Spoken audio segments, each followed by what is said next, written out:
Le sommeil, 7 conseils pour mieux dormir. Vous êtes épuisé toute la journée, mais dès que votre tête touche l'oreiller, votre cerveau décide que c'est le moment idéal pour refaire toute votre vie. Vous regardez l'heure, vous calculez combien de temps il vous reste avant que le réveil ne sonne, et plus vous cherchez à dormir, plus le sommeil semble vous échapper. Si vous vous reconnaissez dans cette situation, cette vidéo est faite pour vous. Bonjour, je suis Cédric, sophrologue certifié, praticien en EFT et en TTT et en massage vibratoire au bol tibétain. Aujourd'hui, j'aimerais vous partager 7 conseils simples et concrets qui peuvent vous aider à retrouver un sommeil plus serein. Le sommeil ne se commande pas, en revanche, il se prépare. Premier conseil, respectez votre horloge biologique. Essayez de conserver des horaires de lever et de coucher aussi réguliers que possible. Mais surtout, apprenez à reconnaître les premiers signaux que votre corps vous envoie. Les bâillements, les paupières qui deviennent lourdes, les yeux qui piquent, etc. Ce sont les signes que le sommeil arrive. On parle souvent du train du sommeil.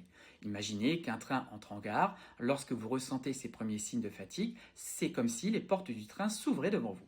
Si vous montez dedans, vous vous laissez naturellement guider vers le sommeil. En revanche, si vous décidez à ce moment-là d'aller prendre votre douche, de sortir le chien, de répondre à quelques messages ou de regarder un dernier épisode de votre série préférée, vous risquez de laisser partir ce train. Et le prochain ne repassera pas forcément tout de suite. Vous pouvez alors vous retrouver parfaitement réveillé pendant 1 heure, voire davantage, alors même que vous étiez prêt ou prêt à dormir quelques minutes auparavant. Lorsque votre corps vous envoie ses premiers signaux, écoutez-le. Ce n'est pas le moment de commencer une nouvelle activité, c'est le moment d'aller vous coucher. Votre corps sait souvent mieux que votre montre quand il est prêt à dormir. Deuxième conseil, mettez en place un rituel du coucher. Notre cerveau aime les habitudes. Si chaque soir vous répétez les mêmes gestes dans le même ordre, il va progressivement comprendre que le moment de dormir approche. C'est ce qu'on appelle un rituel du coucher. Il peut être très simple. Tamiser des lumières, arrêter les écrans, prendre une douche tiède, lire quelques pages d'un livre, écouter une musique douce ou pratiquer quelques minutes de respiration ou de relaxation. L'important n'est pas le rituel en lui-même, mais sa régularité. Petit à petit, votre cerveau associera ses habitudes au moment de l'endormissement comme un signal lui indiquant qu'il est temps de ralentir et de se préparer au sommeil. Troisième conseil, évitez de regarder l'heure.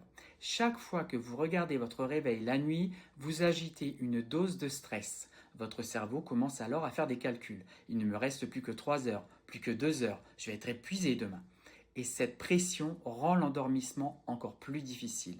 Si malgré tout vous regardez l'heure, essayez de changer votre dialogue intérieur.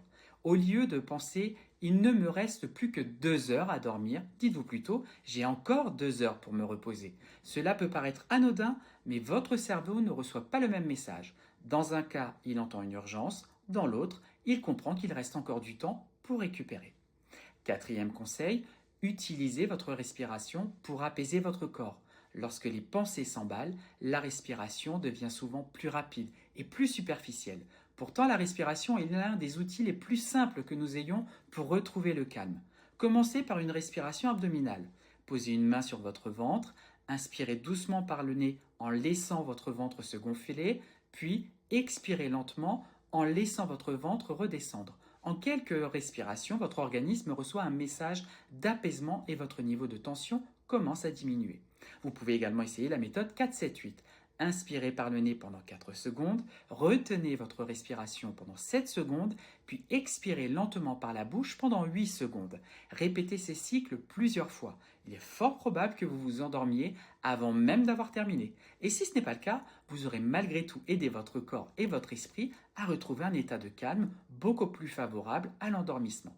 Si pendant l'exercice une pensée apparaît, ce n'est pas grave, accueillez-la, puis ramenez simplement votre attention sur votre respiration sans vous juger. Cinquième conseil, si le sommeil ne vient vraiment pas, levez-vous. Si vous avez le sentiment de tourner en rond depuis un long moment, quittez votre lit. Installez-vous dans une autre pièce avec une activité calme, comme lire quelques pages d'un livre ou écouter une musique douce, puis retournez vous coucher lorsque la somnolence revient. Votre lit doit rester associé au sommeil, pas à l'attente ou à la frustration. Sixième conseil, videz votre tête avant de dormir. Si vos pensées tournent en boucle, prenez quelques minutes pour les écrire. Les tâches de demain, vos préoccupations, vos idées. Les déposer sur une feuille permet souvent de ne plus les emmener avec soi sous la couette. Et si vous avez peur d'oublier quelque chose d'important, notez-le et déposez cette liste à un endroit où vous êtes certain et certaine de l'avoir le lendemain, près de votre sac à main, de vos clés, de votre ordinateur ou même de votre cafetière si c'est votre premier arrêt de la journée. Ainsi, votre cerveau comprend qu'il n'a plus besoin de rester en alerte toute la nuit pour s'en souvenir. Vous pourrez vous en occuper demain au bon moment.